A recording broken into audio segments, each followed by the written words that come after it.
Senhor Presidente, senhores membros do Governo, senhoras e senhores deputados. Um estudo da OCDE concluiu que Portugal poderia ter mais 280 mil empreendedores, sendo que algumas das razões para que tal não aconteça é precisamente a falta de mão de obra qualificada, que em parte é justificada pela imigração. Nesse mesmo estudo, a OCDE recomenda aos governos que aumentem o financiamento para as designadas startups, em especial para os jovens, para além de também recomendarem programas de melhorias das qualificações, sobretudo em literacia financeira, conhecimentos digitais e negócios. É verdade que Portugal tem programas direcionados para apoiar o empreendedorismo jovem e alguns apoios também específicos para a população imigrante. No entanto, os mesmos têm sido claramente insuficientes. Quase 80% dos jovens considera que há cada vez menos oportunidades de arranjar emprego em Portugal.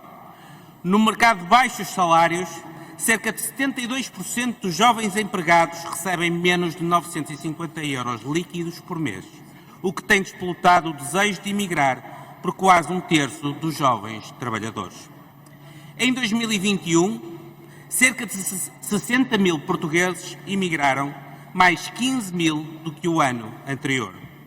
Portugal sempre foi um país de imigrantes, no entanto, a tipologia de pessoas que decidem sair do país tem vindo a mudar ao longo dos últimos anos.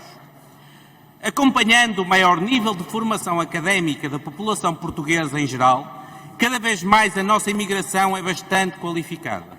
Se em 2014 29% dos imigrantes tinha concluído um grau académico no ensino superior, essa percentagem subiu para 42% em 2019.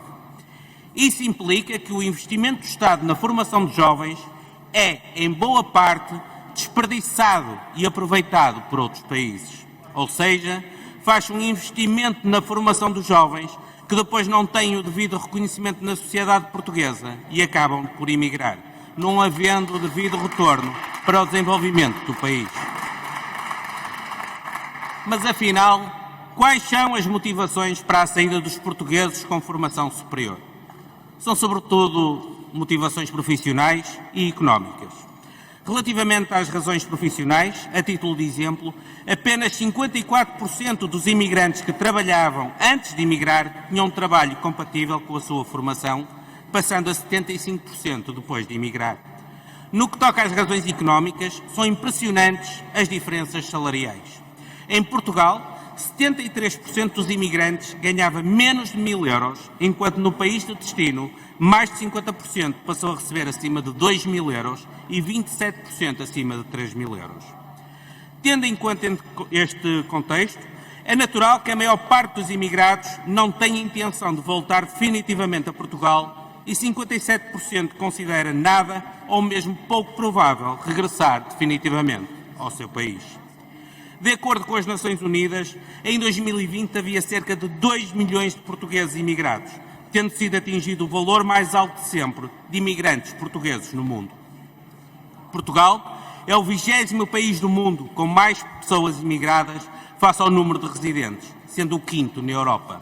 Portugal é apenas ultrapassado por alguns países do leste europeu, como a Croácia, a Bulgária, a Lituânia e a Roménia, estando muito distante de todos os países do Ocidente europeu. Em 2021, há sinais que houve mais portugueses a deixar o país do que antes da pandemia.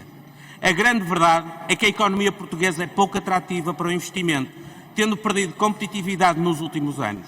Portugal ocupa atualmente a 42ª posição em 63 países no ranking da competitividade mundial, contribuindo para isso e em grande parte um sistema fiscal muito pouco atrativo.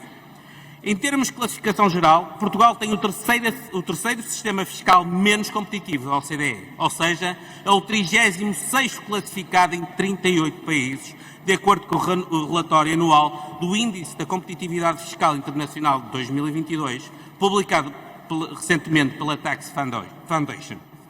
Em Portugal, grande parte dos empresários são microempresários. Não podemos ignorar que as microempresas representam 96% do tecido empresarial português. Estamos a falar de mais de 1.200.000 empresas, absorvendo 44% do emprego, mais de 2 milhões de trabalhadores. E o seu volume de negócios representa 36% do PIB português, ou seja, cerca de 72 mil milhões de euros. Faça que, numa lógica de fomentar o aparecimento de startups e assegurar que existe mão de obra suficiente e com qualificações necessárias, o Chega propõe a isenção temporária do pagamento da contribuição da Segurança Social às empresas que contratem imigrantes portugueses que retornem ao nosso país, assim como de jovens qualificados, mediante o cumprimento de determinados critérios. Muito obrigado. Muito obrigado.